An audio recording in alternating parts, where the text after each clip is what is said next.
it's Susan here from Komori no Hime Cosplay, and today's video is a little bit different from my usual content in that instead of making a cosplay, today we're going to be making magnets. This is something I used to do back when I had a locker in school. I cannot take credit for this idea. I think I read it in American Girl magazine or something like that, but it is a fun way to use up some stickers that you may have acquired at a convention or elsewhere.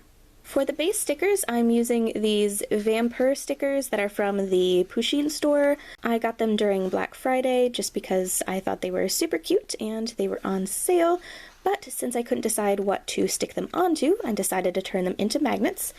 And for the base magnet, I'm using a very old calendar that came from the dentist's office. I think craft stores sell sheet magnets, but this is a good way to recycle any magnets that may have been given away from dentist's office, doctor's office, events, and things like that that aren't really your style. So now we will turn them into something cute. Since the magnet already had a design on it, I peeled off the paper bit on top, leaving the soft, thin magnet behind.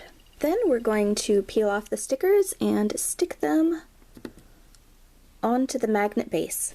Since the magnet is so soft, it's fairly easy to cut using craft scissors or a craft knife. Just be careful to follow proper safety precautions.